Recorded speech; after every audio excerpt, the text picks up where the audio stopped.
소송경매입니다. 소송경매. 이 소송경매는 제가 책을 발간을 해서 아직도 한 반 정도가 남아 있습니다. 안 팔려가지고. 안 팔리는 책 중에 하나예요. 뭐라고 얘기하냐면은 제가 경매를 해야 되는데 왜 소송을 배워야 되죠? 이제 이렇게 얘기를 하는 거거든요. 소송을 해서 이기자는 것이 아니라 소송을 통해서 협상을 하자 이런 얘기입니다. 그러니까 소송은 협상의 지름길이라고 생각하시면 되는 겁니다. 저기 쭉 보시다 보면은 여러 가지 사례가 나오는데 이 맨 마지막 사례가 소송을 해서 이긴 사례거든요. 판결문으로 해서 소송을 이겼는데 돈은 안 남아요. 돈은 안 남습니다. 가장 남는 게 어떠냐면은 낙찰받고 소송을 집어넣으면은 그쪽에서 합의하자고 오면 합의했을 때가 제일 수익이 많이 나고 빨리 해결이 됩니다. 즉 다시 말하면 소송이라는 것은 합의를 하기 위한 소송이지 판결을 받아서 이기려고 하는 소송은 아니다 이렇게 생각하시면 됩니다.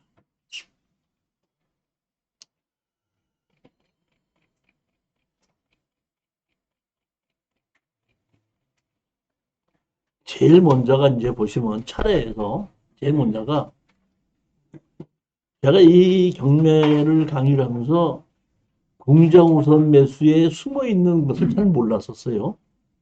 그래서 제일 먼저 공정우선 매수의 그 룰을 다시 한번 실전 사례를 통해서 설명을 할 거고, 두 번째가 행정소송의 시작 이렇게 되는데 당연히 인허가를 내줘야 되는데 담당 공무원의 주관에 의해서 자 보십시오. 어떤 땅에 개발을 한다는 얘기가 무슨 뭐 하는 거죠? 개발한다는 얘기가 뭐 한다고 그랬죠? 인허가를 받는다 그랬죠? 인허가를 받기 위해서 제일 첫 번째 뭐가 필요하다 그랬죠? 아니지. 제일 먼저 법을 본다. 뭘 본다? 법을 본다. 법 다음에 뭘 본다? 시행령을 본다. 시행령 다음에 뭘 본다? 조례를 본다. 조례 다음에 뭘 본다? 담당자의 주관이다. 그럼 다 맞는데 담당자의 주관에 의해서 어떻게 한다? 당연히 해줘야 될 걸 안 해줬을 때 우리가 할 수 있는 방법은 다른 방법이 없고 행정소송과 행정심판이라는 방법이 있다는 겁니다. 그래서 그 행정소송과 행정심판에 대해서 제가 설명을 하고 그 다음에 보면은 제일 먼저 파트 3에 하면 토지 특수경매 입문하고 특수경매에 낙찰을 받아서 소송을 하지 않고 만나서 협정을 한 사례입니다. 그 다음에가 다시 한 말하면 파트 4는 네가 그래 네가 땅만 샀잖아 건물은 내 거야. 근데 너 어떻게 하라고 이렇게 했을 때에 법은 법이 이렇게 돼 있습니다 하고 가르쳐 주기 위해서 소송을 하는 거거든요. 그럼 우리가 소송을 하게끔 되면 법원에서 소송 내용이 간단 말이에요. 그러면 일반인들은 그 내용, 소송을 온 내용을 모르기 때문에 대부분이 소송 온 걸 가지고 자기에 가까운 변호사나 또는 법무사한테다가 소송에 대한 걸 물어보죠. 일반 민사 같은 경우에는 누가 거짓말을 하느냐 이런 거를 잡아내야 되지만은 우리 지금 낙찰 받은 걸 소송하는 것은 증거가 정확하게 있기 때문에 거짓말이냐 아니냐가 필요 없어. 내가 산 게 있으니까. 등기부등본이 난 게 있으니까. 경매를 낙찰 받은 게 있고 거기 거주하는 사람이 있고 이게 명확하기 때문에 법의 룰이 어떻게 되느냐만 따라서 누가 더 피해가 갈 수 있느냐만 가지고 하기 때문에 그걸 가지고 가서 물으면 원하는 사람이 이 소송한 사람이 뭘 원하기 때문에 지금 당신에서 이것이 법으로 해서 판결문을 받으면 당신한테 이런 식으로 가게끔 됩니다. 했을 때 그 결론을 미리 알면 그 사람들이 어떤다? 합의를 한다 이런 얘기죠. 그 다음에 다섯 번째 보면 그냥 합의하는 수도 있는데 그냥 합의를 하지 않고 판사님한테 가서 제가 뭐 이렇게 잘못된 건 알고 내가 나가야 되는 건 알겠는데 제가 돈이 없습니다. 그러니까 어떻게 조금 좀 어떻게 된다? 좀 너무 무리한 요구를 하지 않게끔 좀 해주십시오 하고 판사님한테 가서 얘기하면 이제 거기에 뭐야? 다시 가격에 대해서 조정을 하는 사례입니다. 조정해서 하는 거고 아까도 제일 얘기했지만 조정하지 않고 뭐해? 무별로 무응대 나오지도 않고 뭐도 안 해. 아무것도 가진 거 없다. 배째라. 난 이 판사판이다. 하게끔 되면 어떤다? 할 수 없이 어떤다? 판결문으로 간다 이런 얘기. 이렇게 해서 제가 여기 파트 6까지 해던 것을 실전 사례를 가지고 설명하는 거라고 보시면 됩니다. 전부 다 처음부터 끝까지가 뭐예요? 실전 사례입니다.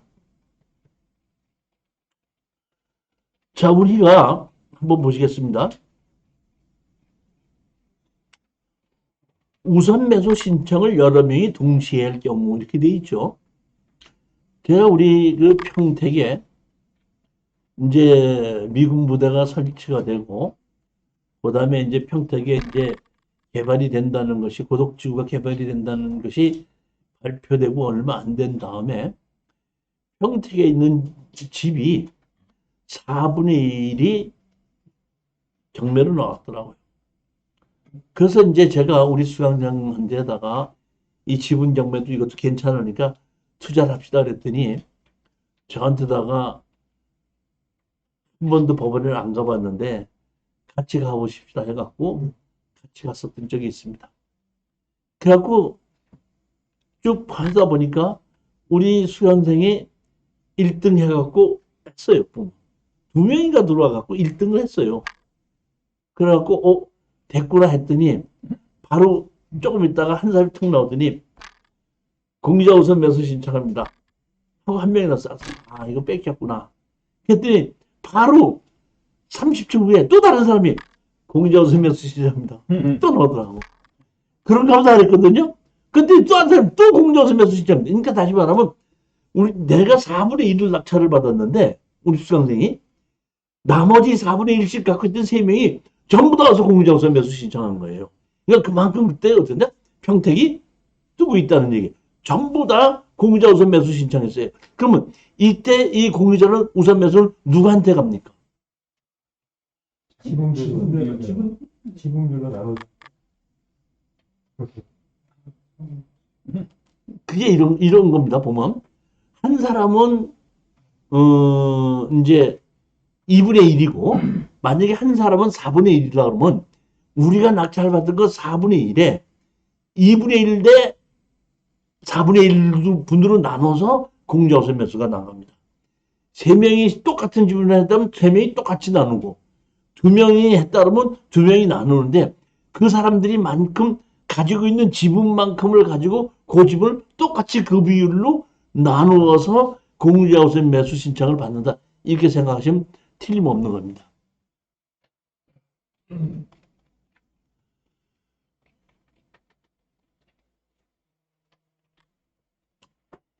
2016 타경 3443 경상남도 김해시 진해동 이게 보게끔 되면 언제쯤이겠죠 이게?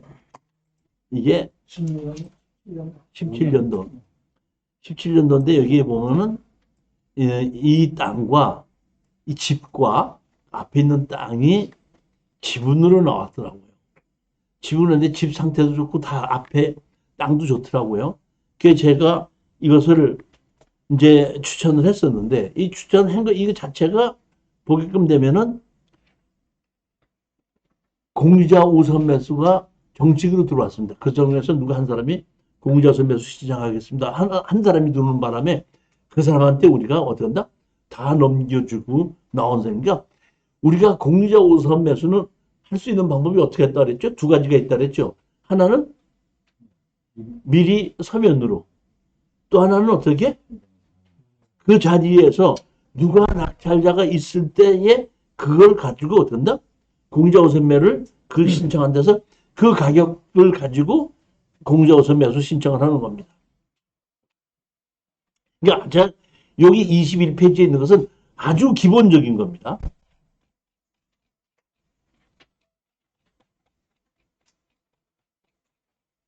두 번째 물건입니다. 이게 이런 거 비슷한 것이 우리 지금 공투에서도 하나 이제 한 적이 있었는데, 우리 수강생이 한 분이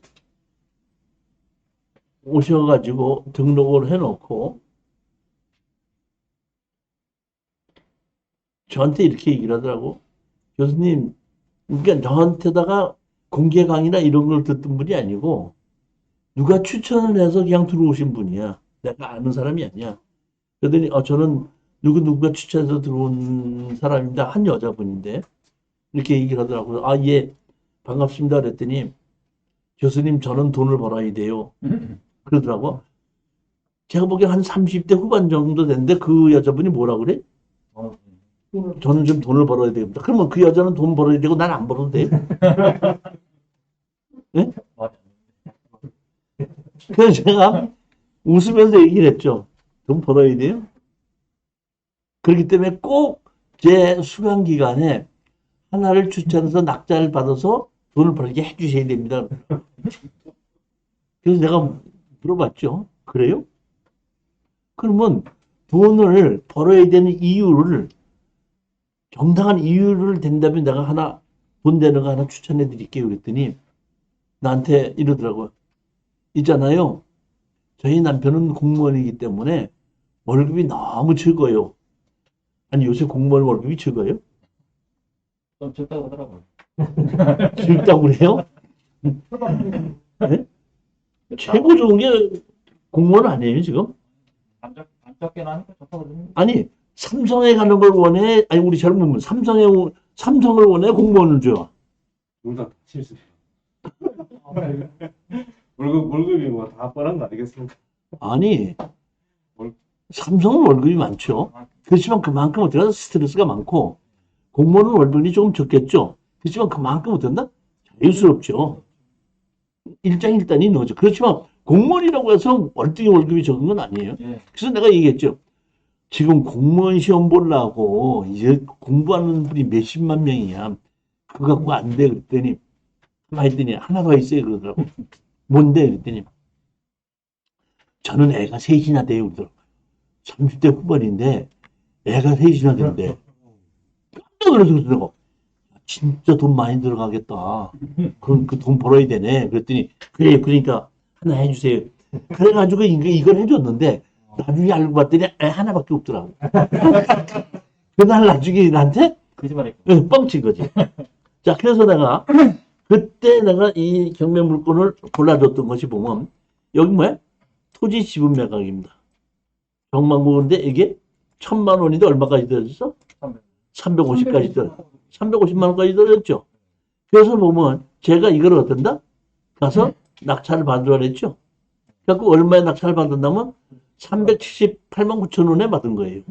그러니까 이때만 해도 이런 것이 거의 아무도 안 들어올 때예요. 이게 이런 특수기, 이게 지금 2014년도면은 거의 지금부터 한 7, 8년 전이죠.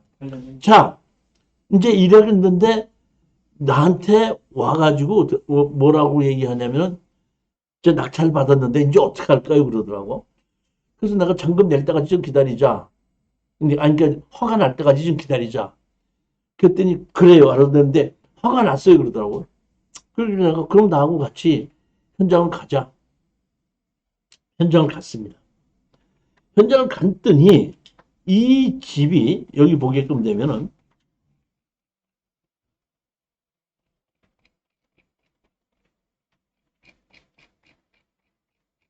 여기 책이 없는데, 여기 지금 없는데, 여기 보게끔 되면,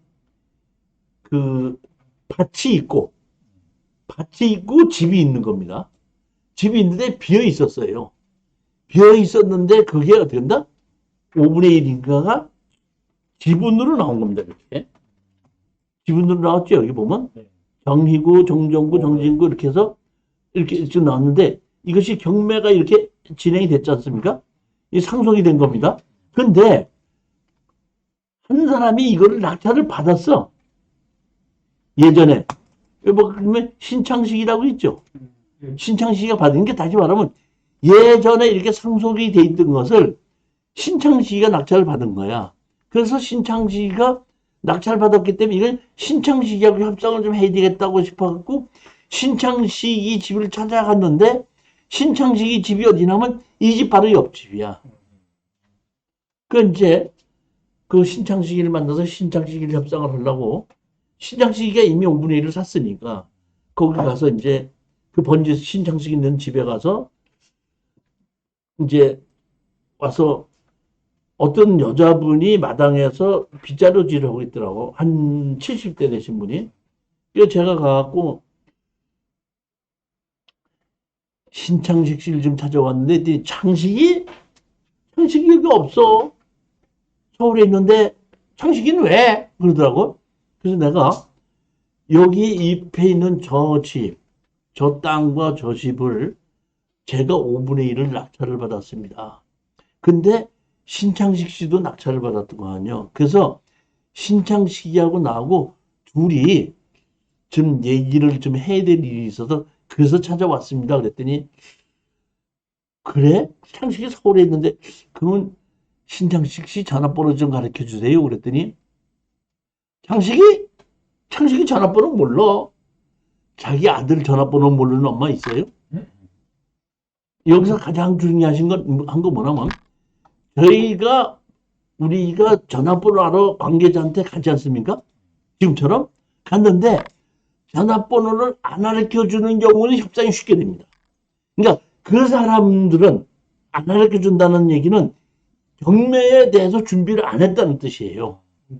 무슨 얘기인지 이해가 가셨습니까? 예. 근데 만약에 이게 경매를 들어와서 어떻게 하겠다는 걸 준비했던 사람은 전화번호를 얼른 가르쳐줍니다. 그러니까 지금 전화번호를 안 가르쳐준다는 얘기는 아직 준비가 안 됐다는 얘기. 그런 거 항상 얘기하면 우리가 뭐냐면 저는 써갖고 다녀요. 이렇게 종이에다가 그 프린트 해갖고 뭐 낙찰 받은 사람이다. 지분으로 받은 사람이다. 건물 땅만 낙찰 받은 사람 이게 몇 개가 있거든요. 주든지 그 사람은 제 차 뒤에 그 큰 테이프가 있어서 그 집에다 붙여놓고 옵니다. 낮에 가서 없으면은. 그럼 이제 연락이 오거든요. 그래서 내가 그러면 전대 창식이한테 전화 좀 해라고 해주세요. 하고 내가 전화번호를 적어주고 오는 거예요. 올라오는데 전화가 왔습니다. 이제 아들이 엄마가 이제 전화를 했겠죠. 저 신창식인데요. 이번에 뭐 저 찾아서 왔다고 하셔갖고 그 땅 낙찰 받으신 분이라고 해서 지금 전화를 드리는 겁니다. 그래서 제가 이렇게 얘기했죠.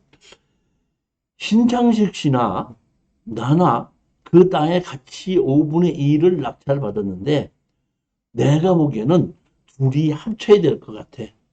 둘이 싸우지 말고 둘이 합쳐야 될 것 같은데 신창식 씨가 판다면 내가 살 거고 지분을 내 거를 산다면 내가 신창식이한테 팔겠다. 그렇지만 가격을 내가 결정을 할 테니까 그 가격에 당신이 사겠다면 내 거를 팔 거고 당신이 팔겠다면 어떻게 한다? 내가 그 가격에 내가 사겠다. 이렇게 제안을 했습니다. 틀리는 제안이야? 똑바른 제안이야? 내가 가격은 내가 얘기한다. 당신도 5분의 1을 갖고 있고 내가 5분의 1을 갖고 있다. 가격은 내가 얘기할 테니까 그 가격에 당신이 내 지분 5분의 1을 사든지 비싸다고 생각하면 당신 지분은 어떻게 한대? 나한테 어떡하? 팔아라. 그럼 내가 사마. 합리적이지 않아요? 합리적이죠. 그럼 내가 그렇게 얘기했죠. 그랬더니 오케이 좋습니다. 그러면 가격을 말씀하십시오. 자 여기 우리가 가격이 얼마죠? 10만 원이죠. 제가 여기에 이 공주에는 우리 우리 지금 하사장님 제가 이제 부여 갔다가 공주에 중개사 제가 소개해드린다 그랬죠. 예. 그분이 여기 계시는데 그분한테 딱 물었대. 아 이게 10만 원, 15만 원은 뭐 언제든지 팔 수 있습니다. 10만 원, 15만 원. 그러면 내가 10만 원에 판다 그러면 1000만 원을 받을 수 있죠. 그러니까 내가 지금 여기 얼마 나면 379만 원 받았죠.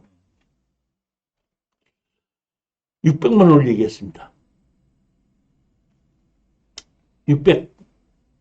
그거 팔든지 내가 사든지. 그랬더니 신창식이가 이렇게 얘기하더니 제가 아무래도 집이 바로 옆이니까 제가 사야 되는 건 맞는데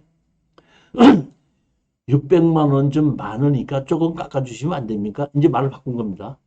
내가 얘기하는데 팔든지 사든지 했는데 제가 600을 불렀더니 해야 됩니까? 이렇게 얘기하더라고요. 그래서 내가 얘기했죠. 379만 원 줬으면 거의 400만 원 주고 한 거죠. 그럼 더 맞춰봐야 200만 원이, 600만 원이 200만 원 남는 거 아닌가? 내가 얘기했죠. 왔다 갔다 차비하고 등기 이전하고 나면은 600만 원 받아봐야 돈 100만 원밖에 안 넘어. 그걸 가지고 무슨 저기 뭐야 깎아주고 자주고 할 게 뭐 있어. 얘기했더니 그러면 100만 원만 남으시면 됩니까? 이러더라고. 그래서 내가 그럼 되지 뭐 이거 갖고 뭘 더 남길 필요가 있어 그랬더니 그러면은 계약을 하신 건 돈 370만 원이죠. 370만 원하고 다 합쳐서 제가 150만 원을 입금시켜 드릴 테니까 잔금을 안 내시겠습니까? 이렇게 제안을 하더라고. 그래서 내가 그러면 차순위 신고를 해서 왔으니까 그렇게 얘기할 텐데 공유자가 차순위 신고를 해야 돼? 우선 매수 신고해야 돼? 우선 매수. 그럼 뭐 앞뒤가 맞는 얘기야? 안 맞는 얘기야? 안 맞죠? 내가 그래? 알았어요. 그럼 내가 조금 생각해보고 전화를 다시 드리겠게요. 전화 끊고 내가 우리 수강생 했던 데는 옆에서 야, 창식이가 150만 원을 주고 잔금을 안 내면 150만 원을 주겠다 그러는데 얘가 공유자 우선 매수 신청했냐 했더니 예. 그날 법정에서 조금 웃긴 일이 있었습니다. 제가 교수님한테 말씀을 안 드리는데 조금 웃긴 일이 있었습니다. 무슨 일인데 그날 창식이 오지 않고 다른 사람이 젊은 애가 대리로 왔더라고요. 대리로 와서 아무도 안 들어오는 가격인 줄 알고 입찰에 들어왔는데 우리보다 10만 원인가 얼마에 갖고 우리가 이겼습니다. 그러니까 공유자 우선 매수를 잡고 같이 입찰에 들어온 거야. 입찰에 들어왔다가 우리한테 진 거야. 그러니까 그 자리에서 걔가 뭐라냐면 공유자 우선 매수 신청하겠습니까? 그랬더니 하겠습니다. 하니까 그럼 보자. 그러니까 신창식이 대리이다 보니까 아까 낙찰 받았으니까 지금이니까 오케이. 공유자 우선 매수 받아들일 테니까 입찰 보증금 내놔요. 이제 이렇게 했거든. 그랬더니 걔가 뭐라고 얘기했냐면 입찰 보증금 저 봉투에 저기 뭐 하면은 한다고 집어넣었잖아요. 저기 함에 있는데 그거 꺼내서 드리면 안 됩니까? 했더니 말씀을 그렇게 하십니까? 입찰 보증금 주세요. 없으면은 못 받아들입니다. 그러니까 돈이 없으니까 어떻게 한다? 못한 거죠. 못하고 그러니까 못했다고 얘기를 했으니까 신창식이가 그냥 그럼 차순위 신고하라고 그런 거예요. 그러니까 차순위 신고를 하고 그냥 빠진 거야. 그러니까 항상 이렇게 얘기할 때 조금 아시는 분들은 원래 그러니까 제가 보기엔 이 사람이 공유자 우선 매수 들어온 걸 모르는 것이 아니고 내가 보기엔 신창식이 아는 것 같은데 이런 경우에 이렇게 지분을 다른 사람이 안 들어오고 시골에 이런 것을 들어올 줄 아무도 생각 못 했으니까 그냥 이번에 어떡한다? 그냥 최저가격으로 들어가서 입찰하자. 이런 식으로 들어왔다가 갑자기 들어오니까 그렇게 된 거예요, 보니까. 그래서 내가 그런 일이 있었구나 하고 알고 내가 이제 우리 그 낙찰받은 여자한테 얘기했지. 잔금을 안 내면은 150만 원 준다니까 차비 왔다 갔다 하고 뭐 쓰고락도 한 돈 100만 원 남는 것 같은데 그렇게 할래? 그랬더니 그럼 됐죠. 지금 뭐 이거 뭐 낙찰받은 저 37만 원 낸지 뭐 일주일밖에 안 됐는데 돈 100만 원이 들어온다 그러면 그거 받을 이유가 뭐 있습니다. 오케이. 그렇죠. 하고 내가 이제 다시 전화를 했죠. 계좌번호 150만 원 입금시켜주면 잔금 안 내겠다 그랬더니 알겠습니다. 그럼 계좌번호 보내주십시오 그러더라고. 그래서 내가 어땠나? 우리 그 같이 탔던 그 낙찰받은 여자한테다 그리를 어떤다? 신창식이한테다가 계좌번호 보내라 했더니 계좌번호 보내 조금 있다 오늘 서울 오기도 전에 입금됐네요. 그러니까 오케이 그럼 잊어먹고 있어. 했더니 우리가 뭐야? 미납을 했지 않습니까? 미납을 했더니 차순위 해가지고 이게 신장지기가 가져갔던 겁니다. 이게 제일 첫 번째 사례인데 공자 우선 매수를 제가 했을 때에 법원에 갔을 때 보면 저렇게 여러 명이 온 경우도 있지만은 공자 우선 매수 하러 와서 돈은 안 갖고 와서 공자 우선 매수 신청도 여러 번 봤습니다. 반드시 뭐가 있어야 된다? 돈이 있어야 된다. 공자 우선 매수는 현금을 가져가서 해야지 현금 안 가지고 가서는 공자 우선 매수 받아들이지 않는다. 그 얘기입니다.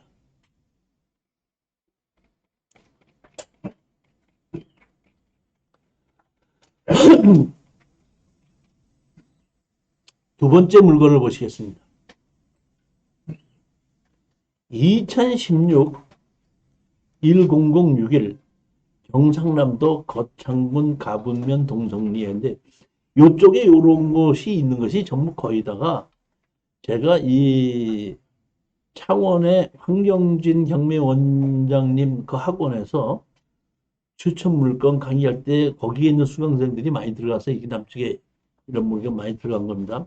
이것도 제가 봤더니 보면 토지 지분 매각이죠. 네. 근데 한식으로 집이 아주 잘 져져 있더라고요. 제가 가봤더니 저기 뭐 에어컨까지 설치가 돼 있더라고요. 그런 것이 보게끔 되면 여기 뭐 1,400만 원인데 어떻게 한다? 들어가 있죠. 근데 여기 보면 자 공유자 체입음료도 공유자우선 매수 신청 있으면 돼 있죠. 그렇죠. 네. 그러니까 다시 말하면 공유자우선 매수 최우선 공유자우선 매수 신청했다는 얘기는 이거는 서류를 했다는 얘기죠. 예. 미리 했다니. 서류를 미리 했다는 얘기고 이 사람은 이거를 공유자로서 이걸 꼭 가져와야겠다는 의지가 있는 거죠. 자, 그런데 여기 보십시오. 2016년 7월 5일이죠. 그러면 뭐래? 7월 우리 8일 날 했죠. 첫 신건이 7월 8일이잖아요. 예. 근데 며칠 날 했죠? 7월 5일. 그러니까 다시 말하면 7월 8일 날에 7월 5일 날에 했으니까 7월 8일 날에 가서 여기 가서 있어갖고 아무도 낙찰 받은 사람이 없지 않습니까? 그러면은 손을 들고 나갔을 때는 아무도 없으면 그냥 집에 오면 돼요. 근데 서류로 해서 미리 밝혔지 않습니까? 밝혔을 때는 다른 데다가 다 오픈했죠. 근데 아무도 안 들어왔죠. 아무도 안 들어왔으면 가서 뭘 해야 되냐면은 내가 공유자 우선 매수 신청한 최희범인데 아무도 낙찰 받은 사람이 없으니까 최저 가격을 저를 주십시오 1,432만 7천 원에 그 낙찰을 받아야 되는 겁니다. 근데 이 사람이 낙찰을 받지 않았죠. 아무도 없으니까 집에 간 겁니다. 또 그냥 간 거거든요. 그래서 제가 우리 수강생한테 얘기했어.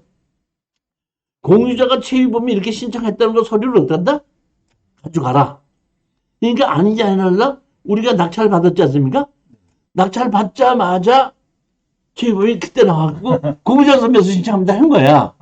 그러니까 법원에서는 공유자 최희범 씨 맞네? 공유자 우선 매수 받아들입니다 한 거예요. 왜냐하면은 집행반들은 최희범이가 7월 5일 날 공유자 우선 매수 신청했다는 거를 그 당시는 모르는 거예요. 자기네들이 그걸 조사해서 알 수는 없잖아요. 항상 얘기했듯이 우리가 입증해서 했었다고 주장을 해야 되는 거예요. 이거는 집행관뿐만 아니라 판사님한테 소송을 할 때 또 똑같이 마찬가지예요. 다시 말하면 우리가 민사소송이 있고 형사소송이 있죠. 형사소송은 우리를 대신해서 검사라는 사람이 다 조사를 해서 판사님한테 저 사람이 이런 죄를 지었습니다 하고 어떤다? 보여주기 때문에 우리 피해자는 그거를 범죄에 대해서 입증할 필요가 없어.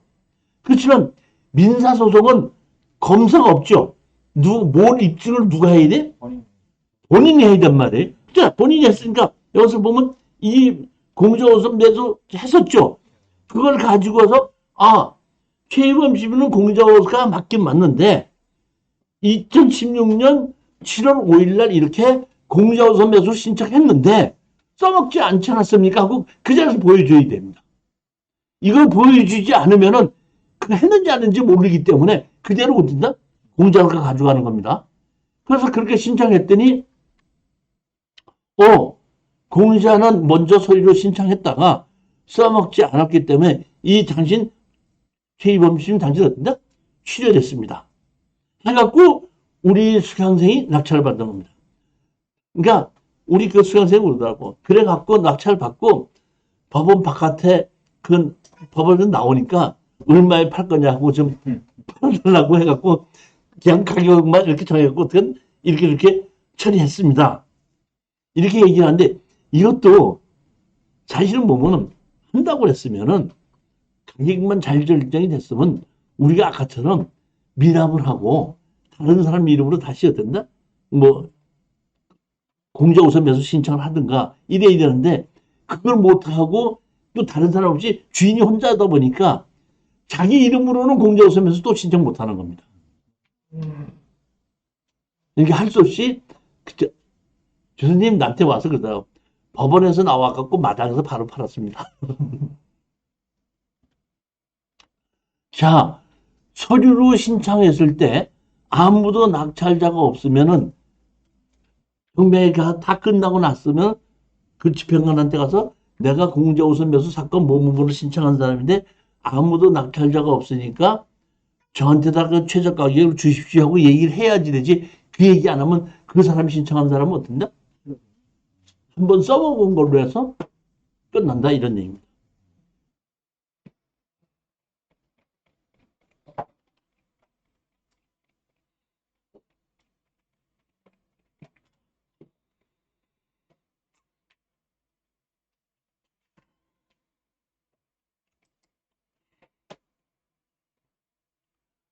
소유자가 이제 여러 명인데 공자 우선 매수로 해갖고 이룬이 이렇게 했죠. 지금도 보시면 이 이룬이라는 곳이 부산에 있는 제가 보기에는 지분만 투자하는 회사예요. 지분만. 저하고 몇 번 이렇게 맞닥뜨리는 경우가 있고 지금도 이 가끔 가다가 공유자에 보면은 이룬이라고 있으면은 제가 그냥 들어가지 않고 추천하지도 않고 그냥 넘겨주고 마는데 이 당시에는 조금 다른 일이 있었습니다. 여기에 제가 이 현장을 가봤는데 여기 거제시 능포동이 있죠. 네. 거제시 능포동이면 바닷가가 보이는 곳이에요. 바닷가 보이는데 여기에 이렇게 2층 집이 이렇게 있죠. 2층 집이 있는데 이 2층 집까지 가는 곳이 이 앞에까지 가는 게 도로가 없어요. 그러니까 자동차가 못 들어가요. 그냥 걸어서 들어갈 수 있고 한 2m에서 2m 50복 정도쯤 되는데 상속을 받았는데 보니까 부모님이 살다가 돌아가셨더라고요. 근데 이거는 제가 왜 그러냐면은 여기에 지금 지적도에 없는데 요 위로 이 건물 위쪽으로 2차선 도로가 이렇게 지나가 있는데 이 땅하고 2차선 도로 사이로 거제시의 소유의 농지가 한 조그만 게 하나가 있어. 그 농지가 있는데 이거를 낙찰받고 거제시에서 그거를 분할받게끔 되면은 이 옆에 보면 다세대도 지었는데 다세대도 지을 수 있을 만큼 도로 옆에 접한 땅이 돼요. 그래서 내가 참 이것이 좋겠다 이런 생각을 했는데 자 보십시오. 봤더니 제일 먼저 보십시오. 여기 보면 공유자가 공미현이라는 사람이 2017년 4월 18일 날 했죠. 다시 말하면 1차 끝나고 2차 끝나고 3차가 4월 18일인데 3차 때에 공제우선 매수 신청을 했죠. 그렇지 않습니까? 그런데 아무도 낙찰받지 않았죠. 그러니까 이 공제우선 매수는 이게 끝났죠. 그러다 보니까 이 이룬이라는 데서 이거를 들어갈 때 이룬하고 투자자들하고 해서 공유자로 해서 3명인가가 같이 들어간 겁니다. 다시 말하면 5분의 1을 다시 또 3명이 같이 들어간 거야. 그러니까 5분의 1씩 한 사람이 갖고 있고 5분의 1을 3명이니까 15분의 1씩 또 다시 갖고 있는 거야. 그러니까 자기 공자 우선 매수할 때 15분의 1이 있든지 20분의 1이 있든지 상관하지 않고 공자 우선 매수를 받아준다 이런 얘기입니다. 그러니까 제일 먼저 3차 때에 공자 우선 매수 신청했는데 유찰됐다 보니까 이 사람은 죽었죠. 취하됐죠. 그러니까 그 다음에 4차 때죠. 4차 때 공자 이화자라는 사람이 또 신청했죠. 그러니까 4차 때 또 신청했단 말이에요. 또 아무도 낙찰 안 받았죠. 그러니까 이 공자 우선 매수 두 번째도 어떻게 한다? 시켰죠. 세 번째 있죠. 세 번째 주계사 이룬이 신청했죠. 그러니까 세 번째 공자 우선 매수 마지막 죽을 때 내가 우리 수강생한테다가 먼저 가기로 어땠나? 지급을 하고 얘기했습니다. 2,200만 원에. 2,200만 원 실렸거든요. 그랬더니 제가 보기 이룬에 있는 전문가가 온 게 아니라 그 이제 이룬에 돈 투자하신 분들 중에서 맨 마지막에 여자분이 왔더라고. 공자서 매수 신청합니다 해갖고 했는데 예. 우리가 2,200만 원을 깠거든요. 그러니까 2,200만 원 주겠습니다. 했더니 이렇게 보더니 예? 2,200만 원이요? 저 공자 우선 매수 신청 안 합니다 해갖고 어떻게 한다? 안 하고 가가지고 우리가 낙찰 받았던 겁니다. 예. 무슨 얘기인지 이해가셨습니까? 제가 그래서 한 번씩 다 죽이는 거 보고 난 다음에 한 거죠, 보면. 지금은 공자 우선 매수에 대한 얘기를 하는 것이지 이걸 낙찰받아서 어떻게 뒤처리했다는 얘기는 나중에 다른 시간에 또 하면 되는 겁니다. 자, 그러니까 우리 같은 경우에도 우리도 이 공투할 때 법인으로 이렇게 할 수 있지만은 지분일 때 서너 명이서 3명, 4명이서 같이 들어가서 공자 우선 매수를 서류로 신청해 놨다가 맨 마지막에 어떻게 된다? 한 번을 써먹는 걸로 가도 아무 문제가 없다 이런 얘기.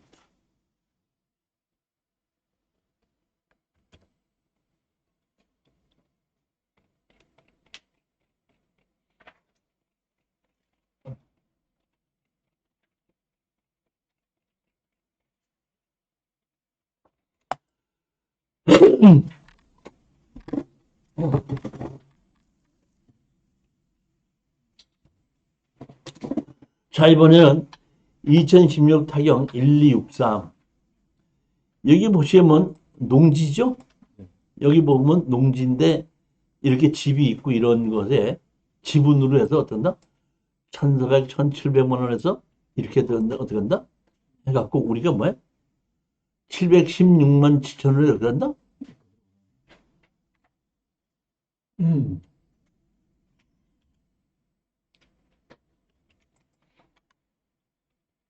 낙찰 받았는데 여기 보게끔 되면 미납으로 되어 있죠.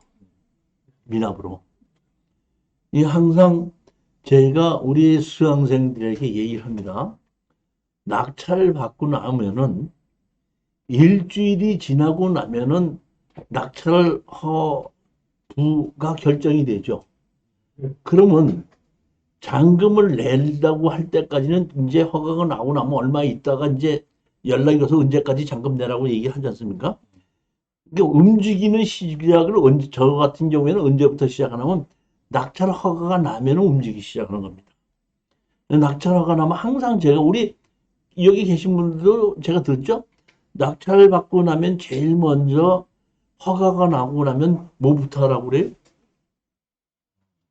아무 소리 하지 말고 찾아가서 내가 이 집을 낙찰받은 사람입니다 하고 연락처만 주고 오라고 얘기해줘. 무슨 얘기를 해도 하지 말고 무슨 뭐도 답변도 하지 말고 뭐만 주고 해? 연락처만 주고 오면 돼. 그러니까 여기에 계신 우리 수강생이 낙찰을 받아갖고 허가 난 걸 보고 이 집에 찾아갔답니다. 찾아가서 그 이제 남자가 있는 걸 보고 어떻게 오셨습니까? 해서 이 집을 어떻게 한다? 낙찰받은 사람입니다. 지분을 낙찰받은 사람 했더니 아 그러십니까? 그 자리도 기다렸습니다. 들어오십시오 하더니 방으로 그 거실 들어가서 차 한 잔 드십시오 뭐 하십시오 하더니 뭐 자기 사정을 이렇게 저렇게 얘기를 하고 내가 어떻게 해서 이렇게 됐는데 이거를 내가 다시 사야 되겠는데 어떻게 하면 좋겠습니까? 해서 이제 이게 내가 잔금을 내고 등기 이전을 하고 취등록세 내고 내가 다시 당신한테 팔려면 이거는 700얼마 주고 샀지만은 등기 이전을 해야 되고 취등록세 내야 되고 내가 팔게끔 되면 다시 양도소득세를 내고 뭘 내기 때문에 최소한도 1,500에서 한 2,000 그 정도 사이는 줘야지 나한테 몇백만 원이 남습니다. 그러기 때문에 그렇게 해야지 됩니다. 했더니 그냥 깜짝 놀라면서 어떻게 좀 싸게 안 되겠습니까? 싸게 해줄 수 있는 방법이 있으면 어떻게 그대로 한번 할 테니까 저는 돈이 가진 게 그렇게는 없습니다. 해줍시오. 하다 보니까 이제 우리 수강생이 이분한테 얘기했죠. 그렇다면은 제가 잔금을 안 내도록 하겠습니다. 그럼 내가 입찰보증금 있죠? 네. 입찰보증금이 얼마 71만 6천 원이죠? 71만 6천 원에다가 위로금으로 한 300을 주신다면은 제가 잔금을 안 내겠습니다. 잔금을 안 낸다 그러면 당신은 공유자로 해서 서류로 공유자 우선 매수 신청을 하십시오. 그리고 그날 아무도 들어오지 않으면 거기에 그대로 신청하면 됐더니 그런 것도 할 줄 모른다 이거예요. 그러니까 그럼 내가 도와드릴 테니까 그렇게 합시다. 그럼 그렇게 합시다 해갖고 돈을 다 주고 잔금을 이제 안 내기로 하고 공유자 우선 매수를 우리 수강생이 써가지고 된다 법원에 제출해주고 그리고 재경매가 나왔지 않습니까? 재경매 나온 날 우리 수강생이 가서 그분 데리고 가서 미납을 했기 때문에 대부분 잘 안 들어오죠. 그렇지 않습니까? 제발 안 들어오니까 그냥 해가지고 아무도 없을 때 이게 우리 분이 지분권자인데 공정우선 매수 신청 아무도 낙찰을 받았어요. 그러니까 최저 가격으로 공정우선 매수 신청을 가져가게끔 해주십시오. 하다 보니까 최저 가격에 7인유 요 최저 가격 그대로 지금 옮겨온 거죠. 이해가셨습니까? 그대로 해가지고 우리는 어떻게 한다? 빠져버린 겁니다. 그러니까 중간에서 우리가 한 300만 원 갖고 그냥 그런다? 빠져버린 거죠. 우리 이것이 보면 우리 공투에서 이번에 우리 지금 농업법인 만든 거 말고 그 이전에 제 법인 가지고 우리 수강생들이 빌려달라고 하면 이게 추천해줘서 이렇게 한 것이 한 두서너 건이 있어요, 보면. 건이 있는데 이렇게 해갖고 가장 좋은 것이 등기 이전하지도 않고 취득세 내지 않고 그냥 그대로 가져왔는 게 이것이 그렇게 된 사례입니다. 우리 생각대로 이렇게 되는 것도 있지만은 항상 우리 생각대로 되지도 않고 그 사람대로 다른 생각을 갖고 있을 수 있기 때문에 아무 소리 하지 말고 어떻게 한다? 연락처만 주고 그냥 오고 상대편이 원하면 답변해주고 부탁을 할 때 가르쳐 주는 건데 거꾸로 가서 상대편이 그런 얘기 안 하니까 거꾸로 가서 내가 먼저 얘기하고 내가 먼저 얘기하다 보니까 뭐야 저놈이 그런 게 한다고 나중에 소송을 하다 보니까 소송하는데 판사님 봐서 우리 집에 와서 저렇게 얘기했어 이런 얘기까지 다 한 경우도 있어요. 그러니까 절대 먼저 얘기하는 것이 아니란 얘기. 협상이라는 것은 상대편이 원할 때 내가 들어주는 것이지 내가 협상을 하자고 어떻게 한다? 들이대는 것이 아니라 내가 협상하자고 하는 마음을 갖고 있을 때는 협상이 안 되는 겁니다. 그러니까 협상을 안 하는 것을 원칙으로 해서 밀어붙이면서 상대편이 원할 때 협상을 해주는 거예요. 내가 먼저 협상을 하자고 내보내는 건 아니다. 그리고 내가 먼저 협상을 해야 될 물건을 낙찰 받았다면 그거 잘못 받은 겁니다.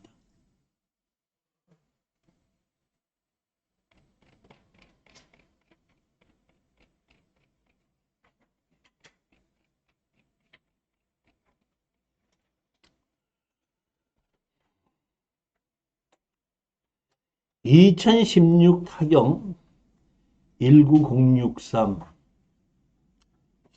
제가 창원에서 이 공투를 하고 추천 물건을 할 때에 수강생들이 그때 좀 돈을 좀 벌어갖고 많았었어요.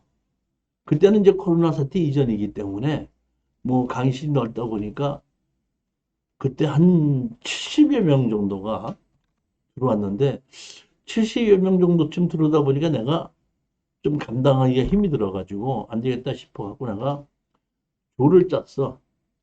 조를 짜갖고 한 10명씩 짜서 7팀 정도를 만들어가지고 이제 조별로 내가 출처 물건을 해준 겁니다.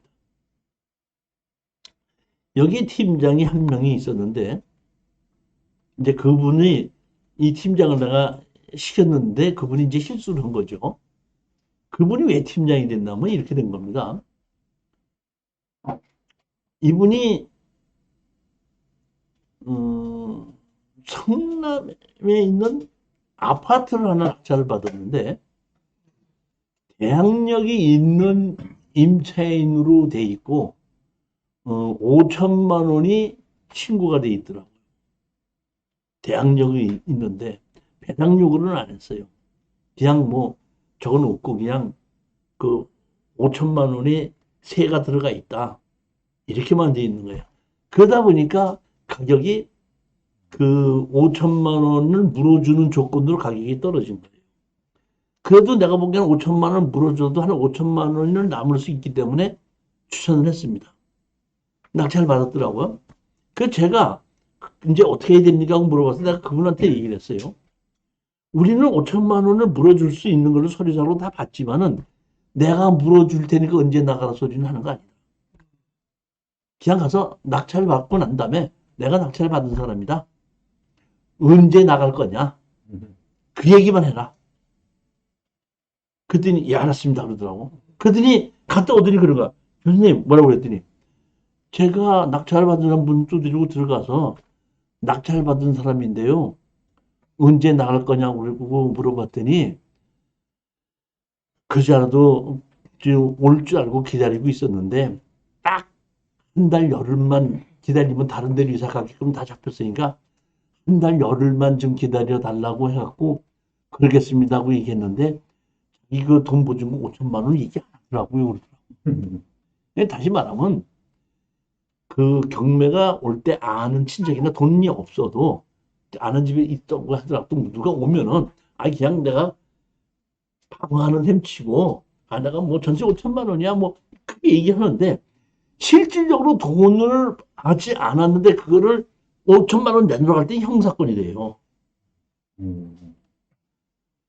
행하지 않고 말로 나 전세를 5천만 원 들었었는데 뭐 이렇게 얘기하는 것은 할 수가 있지만은 진짜로 누가 낙찰을 받았잖아요.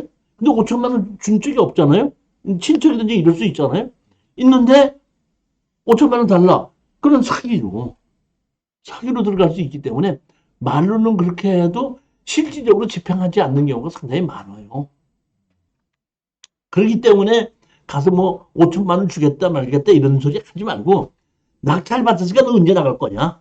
그럼 나는 5천만 원 받을 게 있다. 그래? 입증해. 그럼 같이 한번 소송을 하고 조사해보자. 그래서 확인이 된다면 주겠다. 이렇게 얘기를 해야 되는 것이지 뭐 그냥 알았다고 문제 이렇게 얘기하는 게 아닙니다. 그러니까 먼저 가갖고 언제 했더니 이제 그 이사갈 날짜가 잡힌 것이 한 달 뭐 10일인가 있으니까 그날은 이날 날짜가 잡혔으니까 그날을 그날만 가게끔 해준다면 나가겠습니다 하니까 그럼 그 약속 꼭 지키십시오 그러고 왔다는 거야. 그럼 나보고 하는 얘기가 5천만 원 안 나내는데 그러더라고. 야, 니 벌었다 해갖고 그때 우리 수학생들이 전부 다 야, 진짜 운전 사람이라고 그 사람이 된다? 대박을 쳤다고 그러는데 난리가 쳤던 거야. 그래서 내가 어떡한다? 당신 그러면 이 경험 있으니까 여기 팀장을 해라 그랬고 팀장 했는데 강의 시간에 좀 잘 들어야 되는데 잘 안 들었어요. 내가 보면 자 보십시오. 제가 이게 금산에 가봤던 여기가 뭐냐면 자동차 정비 공장이더라고요. 근데 제가 권리 분석을 해봤더니 이렇게 됐더만 아버지가 이 공장을 가지고 운영을 했어. 아버지가 돌아가시다 보니까 아들 둘이 있고 엄마가 있거든요. 그러니까 상속을 아들 둘하고 엄마하고 상속을 받았어. 그래갖고 내가 보니까 큰아들이 이거를 운영을 한 것 같은데, 큰아들이 이걸 다시 운영하면서 자기 지분을 가지고 설정을 하고 대출을 받았어. 근데 어떤 일인지 모르겠지만은 그 큰아들이 다시 또 죽었더라고요. 다시 죽어서 이제 그 대출을 갚으라고 하다 보니까 그 엄마가 건물인가는 하는 거는 대출을 갚았고 땅 행간가 뭐를 안 갚아갖고 하여튼 하나는 그대로 있고 하나는 뭐 이름을 상속을 받아서 넘겨받았고 이렇게 된 거예요. 그러니까 먼저 돈을 안 갚았던 걸 상속을 해서 넘겨받은 거야. 그러니까 이 엄마 김순인가가 엄마인데 엄마가 상속을 받아서 갖고 있었고 하나는 상속을 안 받았는데 상속을 받은 것이 먼저 죽은 아들의 건을 어떻게 한다?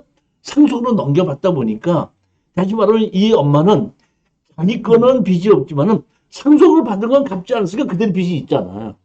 그런데 이 김순이라는 이 사람이 이거를 어떻게 한다? 공자우선 매수 신청을 하는 거야. 그러면 내가 얘기했어. 이 사람은 공자우선 매수를 할 수 있는 자격이 없으니까 공자우선 매수 자격 없으니까 이 사람은 채무자도 되고 지분권자도 된다는 걸 두 개를 가져가서 공자우선 매수 신청하면은 바로 된다? 설명해라. 이 사람은 일부 채무자다. 이렇게. 근데 말로는 예 알았습니다 그랬는데 알았다고 그러놓고서는 그 소리 안 가지고 간 거야. 안 죽었더니 안경이 달라고 못한다? 김순이가 그냥 들어와서 낙찰을 받은 거예요, 보면. 공자우선 매수를 받았어요. 그러다가 공자우선 매수를 받았다가 나중에 이제 여기 보면 불허가가 났죠. 네. 허가를 내려고 하다 보니까 김순이가 공유자이기도 하지만은 채무자이기도 하거든요. 그러니까 할 수 없이 어떻게 된다? 불허가가 난 겁니다. 불허가가 나가지고 다시 어떻게 된다? 재경매해서 다시 낙찰을 받아간 겁니다. 근데 다시 낙찰을 받았을 때는 이거는 공짜로 안 가져가고 입찰로 받아가지고 이거를 입찰을 어떤다? 한 걸로 이거를 해주더라고. 이 원칙적으로 보면 채무자가 있을 수도 있기 때문에 김순이 낙찰을 받았다 공유자우선 매수를 했던 거는 불허가가 났는데 그냥 입찰을 했는데 이게 불허가가 나다 보니까 아무도 낙찰 안 받다 보니까 다시 김순이가 들어가서 그러니까 이거는 공유자우선 매수를 하고 입찰로 받아간 겁니다.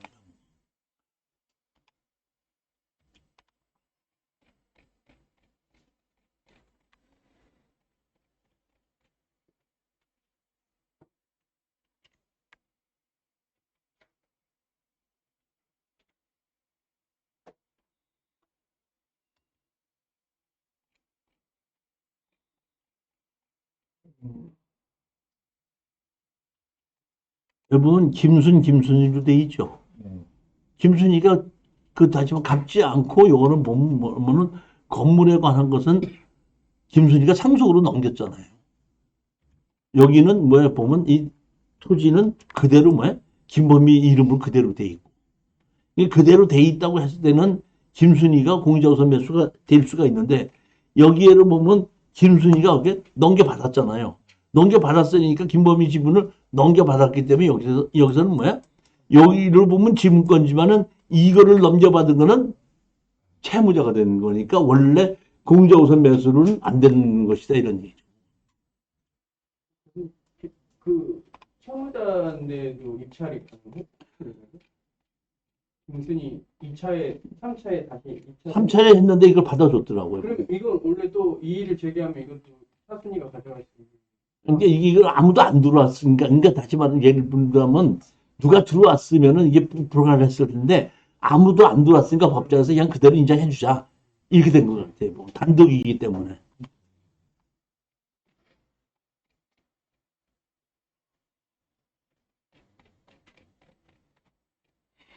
저희 이거 보고 깜짝 놀랐어요. 보니까 이때만 해도 제가 이 경주에 있는 땅값을 잘 모를 때거든요. 모를 때인데 이게 누가 바로 낙찰 받아가더라고 보면 1억 6,800에 받아갔죠. 이 토지 일부 지분 매각인데 그 불허가가 났죠. 근데 나중에 이제 다시 허가가 났는데도 이게 다시 했을 때 2차 가격인가 기억 낙찰 받아가서 깜짝 놀랐었거든요. 근데 이번에 다시 또 경매가 나왔더라고. 이번에 내가 지금 추천 물건 보는데 이게요? 네, 이건데 이제 조금 이게 앞에 도로에 붙은 땅을 빼고 맹지만 따로 경매로 집어넣더만 그건 이제 다시 또 자기가 낮게 가지려고 했더니 뭐 그런 식으로 했더만. 자, 이거 보십시오. 이건 이런 얘기입니다. 필지가 하나, 둘, 세 필지죠.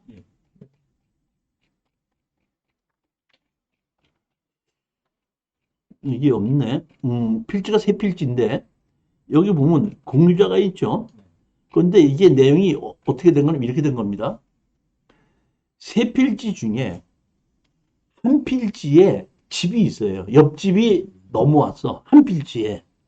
그러다 보니까 그 한 필지, 두 필지에 집이 걸쳐 있다 보니까 그 옆집에서 지분으로 그 두 필지의 땅을 좀 샀어요. 땅을. 그리고 그 집이 넘어오지 않은 땅은 그 사람 지분이 없는 거야. 그런데 이것이 경매로 나오다 보니까 그 옆에 집에서 침범한 사람이 있죠. 침범한 사람이 공정선 매수를 신청한 거예요. 그러면 자 보십시오. 필지가 세 필지가 있는데 두 필지는 공유자가 있고 한 필지는 공유자가 없죠. 이럴 때는 공정우선 매수가 안 된다는 겁니다. 전체 다 돼야 되는데. 무슨 얘기인지 이해가셨습니까? 예를 들어서 보시겠습니다. 아버지가 상속을 했다. 땅을 상속을 해서 상속자들이 여러 명이 갖고 있죠. 상속자들이 여러 명이 갖고 있지 않습니까? 그런데 거기에 건물은 아들 이름으로 바꿔놨죠. 건물은. 그럴 수 있잖아요. 거기 살고 있는 큰아들이. 그렇게 됐을 때 큰아들의 경매가 나오죠. 건물과 땅의 경물이 나오죠. 그러면 그 땅에 상속자들이 여러 명이다 보니까 공정우선 매수가 될 것 같지만은 건물에는 공유자가 없기 때문에 그건 공정우선 매수 신청을 안 받아준다 이런 얘기입니다. 땅은 상속을 받아서 여러 명이 같이 갖고 있고 건물도 상속을 받았는데 건물을 혼자서 어떻게 한다? 그 형이 다 가지고 있었다 이런 얘기예요. 그러니까 땅은 여러 명이 같이 갖고 있고 건물은 형이 혼자 갖고 있었거든요. 근데 그 갖고 있는 형이 경매로 나온다 그러면 건물 전체에다가 토지 지분으로 나오는 거 아닙니까?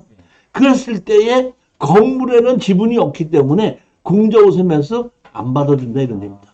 그러니까 공정우선 매수는 매각되는 물건 전부 다의 지분이 있어야지 공정우선 매수를 받아준다는 겁니다.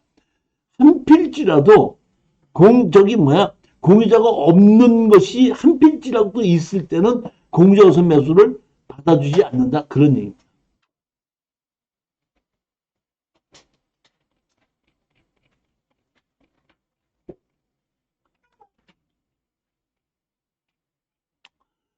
자, 이제 공유자 우선 매수가 이제 거의 끝나서 이런 경우에는 공유자 우선 매수 신청 자격이 없다. 우리가 5분의 1 토지나 건물을 샀지 않습니까? 사서 협상을 해서 거기에 있는 주인한테다가 팔으려고 했더니 그 주인이 안 산다 그러지 않습니까? 안 산다고 얘기했을 때는 우리는 어떻게 한다? 그러면 다 팔아서 나누자고 할 수가 있죠. 다 팔아서 나누자고 할 때는 그때는 그 누구도 공유자도 거기에 대한 우선 매수 자격은 없습니다. 그러니까 다 팔아서 나누자고 했을 때는 그냥 입찰로 들어가서 지분권자도 제일 높게 쓴 사람이 가져가는 겁니다.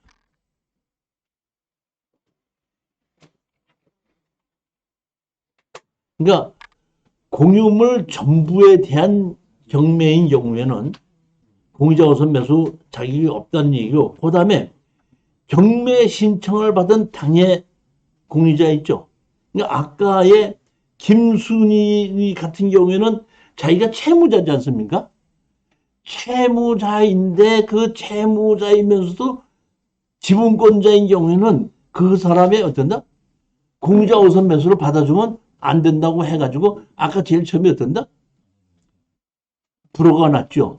근데 그렇지 않고 지금 이렇게 이 채무자인 경우에도 원래는 입찰도 안 받아줍니다. 안 받아주는데 아까 그 경우에는 아무도 낙찰자가 없다니까 안 받아줘 봐야 가격만 더 떨어지다 보니까 그냥 법원에서 그러면 채무자이기도 하지만은 지분권자도이기도 하니까 가져가라고 그대로 그렇죠? 허락을 한 걸로 보입니다. 매각 물적물의 일부만 갖고 있는 공유자, 조금 아까도 말씀드렸지만은 전부 다가 아닌 일부만 가지고 있을 때는 우선 매수 자격이 없다는 겁니다. 제일 여러분들이 실수를 많이 하는 것이 뭐냐면 구분 소유적 공유 관계의 공유자입니다. 자, 다가구가 뭘로 나왔어? 경매로 나왔어. 몇 분의 1이? 3분의 1이. 그러니까 이 3분의 1 지분으로 나왔으니까 이거 다 팔아서 나누자고 할 수 있을 것 같은데 감정평가사가 뭐라고 감정을 평가했냐면 이렇게 평가한 거예요.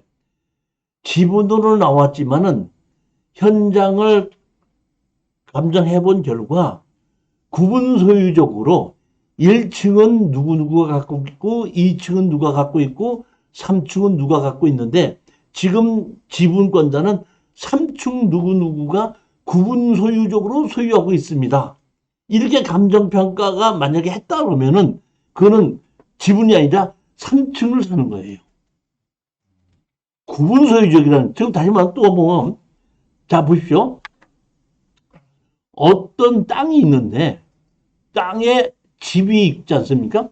집은 누구누구 거 하고 경매가 나오는데, 그냥 땅에 지분이 얼마다 하고 나오는 것이 있고, 감정평가사가 그 필지에 집이, 네 집이 있는데, 어느 집에서 그 토지를 구분 소유적으로 사용하고 있습니다.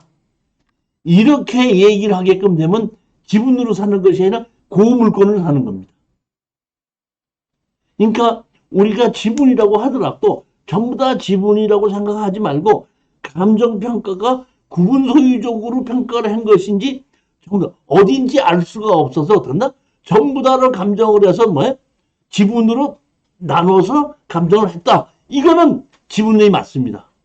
근데 구분 소유적으로 어디를 어디 거를 했다 할 때는 그것은 지분이 아니라는 얘기예요. 구분 소유에서 그 물건을 낙찰을 받은 겁니다. 반드시 감정평가에서 구분 소유적인지 아니면은 지분인지를 확인해 봐야 된다 이런 얘기입니다.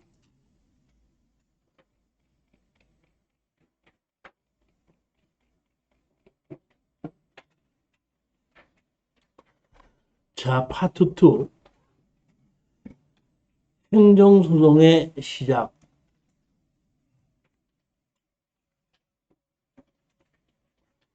우리가 행정소송을 하는 것은 제일 첫 번째가 어떤 거냐면은 농지 취득 자격증명서를 발급받아야 되는데 경매로 낙찰받는 것. 그러니까 이거는 지금은 이제 보게끔 되면은 이번에 농지법이 바뀐 경우에 원상복구 3개월 이내에 원상복구 시키겠다는 약속하에 농지증을 발급해 줄 수 있다 이렇게 됐었는데 농지법에 그것이 없기 전에는 무엇으로 했냐면은 그 판결로 해서 이런 판결이 있었습니다.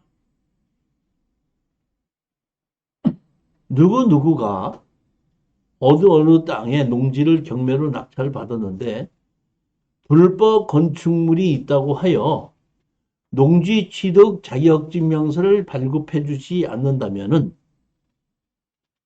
농지를 불법으로 만드는 놈은 채권을 회수할 수 있는 방법이 없기 때문에 경매로 나오는 것은 원상복구 조건으로 농지증을 해주고 원상복구시키지 않았을 때는 거기에 대한 다른 조치를 해야 된다.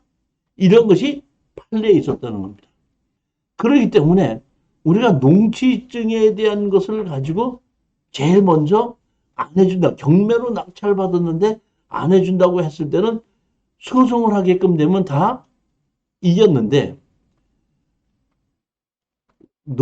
이게 보면 행정소송이 있고 행정심판이 있다 그랬죠. 여기 보시면 행정심판으로 해서 신청한 것은 그런 것이 어떻게 된다? 공장을 지은 게 있거든요. 공장을 지었는데 그 공장이 전에 침범을 해서 그 전으로 지목을 바꾸지 않았을 뿐이고 공장은 그대로 지어져 있습니다. 그런데 그 전으로 돼 있는 것을 농지증을 안 해준다고 해갖고 행정심판을 했다가 진 사례가 있습니다. 그 다음서부터는 제가 행정심판을 하지 않고 행정소송으로 어떤다? 바꾸게끔 된 겁니다. 자, 또 하나는 뭐냐면 행정국이 소송에 있는 것 또 하나는 무슨 얘기냐면 자, 우리 수강생이 지목이 전인데 건축물이 있거든요. 그런데 그 건축물이 있는 것을 낙찰을 받았습니다. 농지 취득 자격증명서는 사실상 건축물 관리대장을 갖다 주니까 농지법상 농지에 해당하지 아니하므로 농지 취득 자격증명서 발급을 어떤다? 반려합니다. 해가지고 그 농지와 건물을 취득을 했습니다. 취득을 해놓고 이것을 팔으려고 했거든요. 팔으려고 했는데 공인중개사가 뭐라고 얘기했냐면은 이거를 대지로 만들어 달라 이런 얘기입니다. 뭘로 만들어 달라? 대지로 만들어 달라. 그러면 제가 우리 수강생한테 얘기했어요. 건축물 관리대장을 가지고 지적과에서 지목변경 신청을 해라. 지목변경 신청을 했더니 농지 전용 부담금을 내라 이렇게 나온 거예요. 농지 전용 부담금 내야 돼, 안 내야 돼요? 내는 게 맞아요? 안 내는 게 맞아요? 왜 안 내는 게 맞아요? 이미 전용됐잖아요. 다시 말하면, 자, 보십시오. 농지 전용 부담금은 농지 전용을 받을 때 내는 것이지 지목변경을 할 때 내는 것이 아닙니다. 다시 말하면, 건축 허가를 받을 때 농지 전용 부담금 낸 거예요. 근데 그것이 20년 지났다고 해서 그 공무원들이 뭐라 그러냐면 농지 전용 부담금 낸 서류가 없다. 그러니까 내라.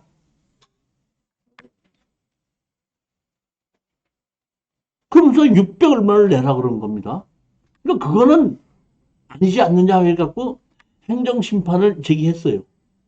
그랬더니 여기 내용에 보면 그렇습니다. 여기 우리 교재 여러분이 쭉 읽어보시면 내가 보면 그거는 맞는 얘기인데 행정심판을 신청한 서류가 어떻게 한다? 잘못돼서 기각한다요.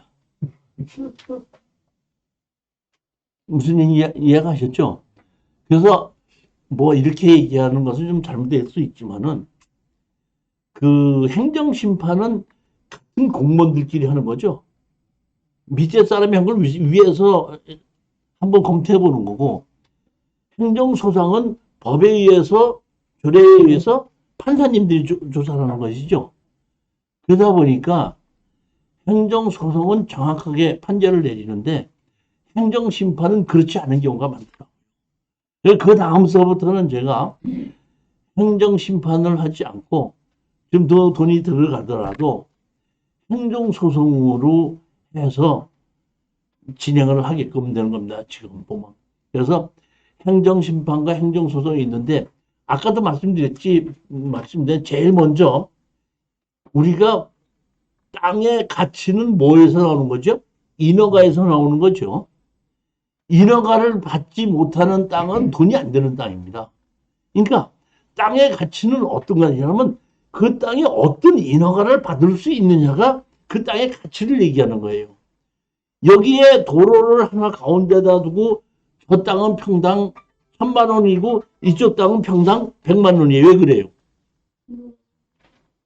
인허가를 내주는 기준이 다르다니까.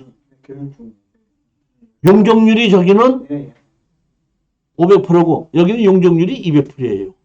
저기는 주상복합을 지을 수 있고 여기는 주택밖에 못 짓는다. 그러니까 인허가를 받을 수 있는 기준이 다르기 때문에 똑같이 도로를 가운데다 두고 마주보고 있는 땅이지만 땅 가격 자체는 어땠나? 3배, 4배가 날 수 있다는 얘기. 그러니까 땅의 가치는 뭐에서 나오는 거예요? 인허가에서 나오는 거죠. 그럼 인허가에서 제일 첫 번째는 뭘 봐야 된다 그랬죠? 법 보고. 법 보고 나오면 뭐? 시행령 보고. 시행령 보고 나오면 뭐? 조례 보고. 그러니까 법 보고 시행령 보고 조례를 봤더니 틀림없이 인허가가 나는 걸로 했더니 마지막에 누가 브레이크를 걸어? 담당자가 브레이크를 건다 이런 얘기였거든요. 왜? 담당자의 거기에 보면 담당자의 주관에 의해서 얼마든지 달라질 수 있기 때문이에요. 그렇기 때문에 그 담당자 법과 시행령과 조례를 봤을 땐 틀림없이 인허가가 나는 가능하다고 생각하는데 담당자의 주관에 의해서 못 해준다 또는 안 해준다고 할 때는 우리가 할 수 있는 방법은 행정소송밖에 없다는 얘기.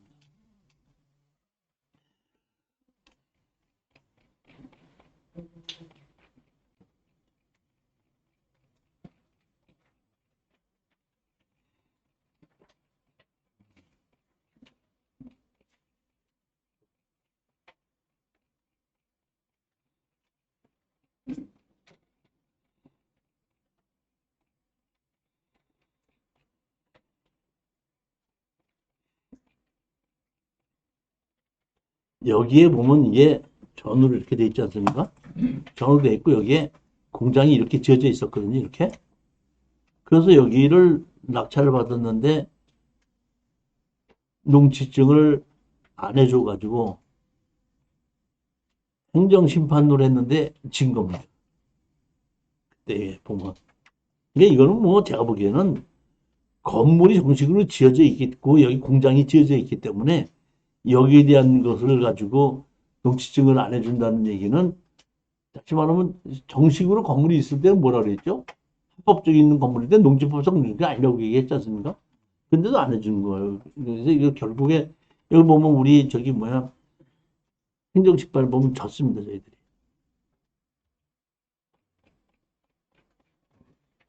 이렇게 건물 지어졌고 이렇게 돼 있는 건데 지금 농지증 미발급에 대한 그거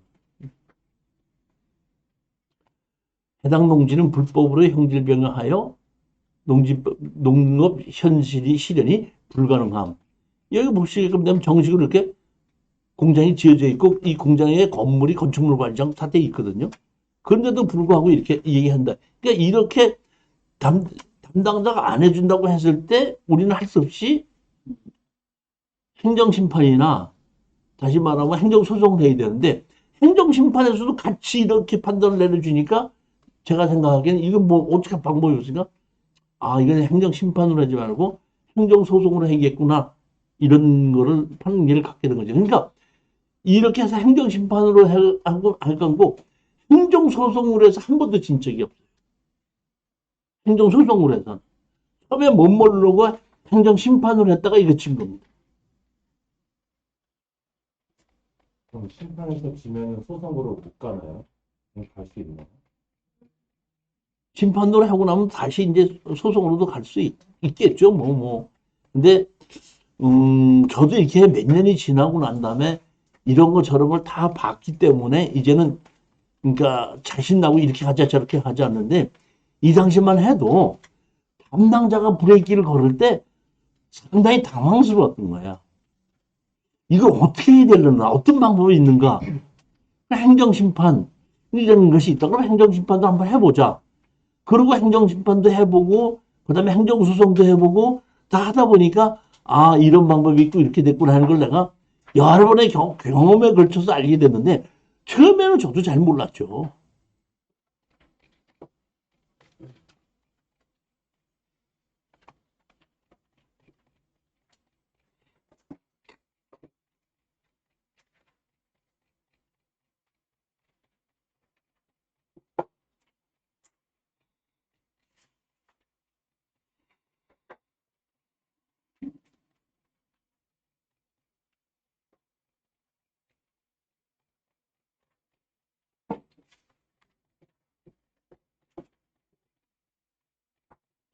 만약의 경우에 그 건물이 거기에 불법 건물이라고 했을 때는 행정소송을 하게끔 되면 원상복구 조건으로 농지증을 해줍니다.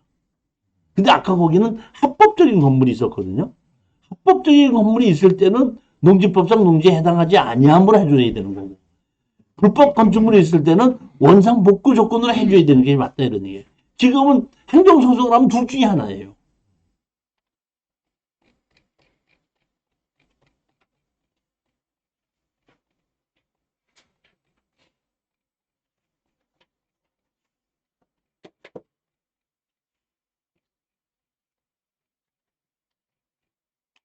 이거는 이렇게 됐던 겁니다. 보면은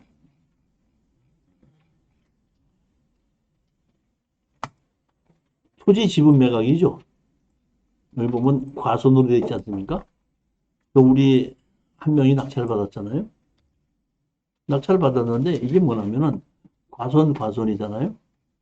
과손 한 필지에, 여기 과손 한 필지에 이렇게 뭐야? 집이 지어져 있는 거예요. 이 집 자체가 불법 건축물이에요. 그러니까 이때만 해도 내가 행정심판을 하면 진다는 걸 알고 바로 그런다?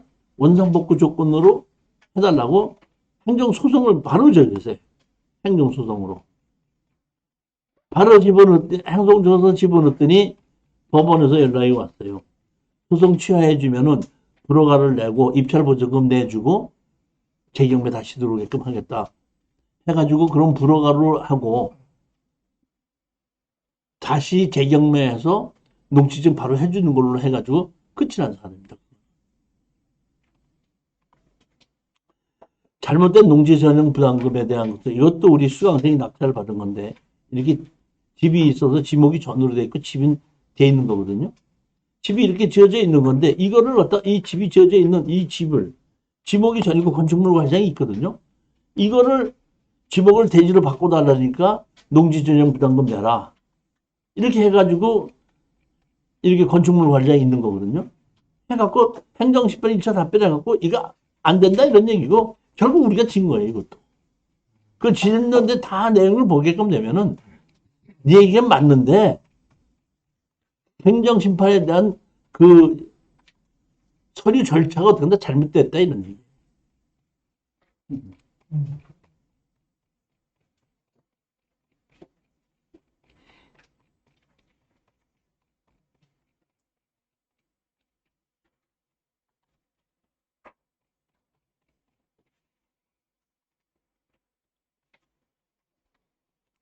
청구인의 청구를 모두 기각한다 이렇게 나와 있죠.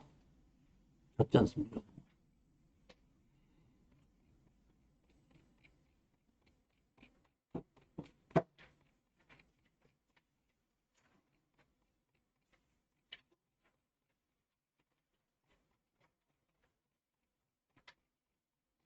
절차가 잘못해서 각하면은 내일 다시 행정할 수 있거든요. 기각이 아니고 각하라고 나와 있잖아요. 수가 있는데 네. 내가 하는 게 아니라 우리 수강생이 하는 건데 교수님 머리 아파요. 그냥 뭐 어차피 하는 거 그냥 빨리빨리 팔고 말고 그냥 끝내야지. 내가 그거 가지고 지금 시도할 필요가 있습니까? 그러면 내가 그냥 그러라고 그러지. 내가 낙찰 받았어야지. 내가 끝까지 싸움하지. 안 그래요? 자, 이제부터 경매 실전 사례를 갖고 지금서부터 설명을 드릴 테니까 10분만 쉬었다가 이제 실전 사례를 가지고 한번 볼게요.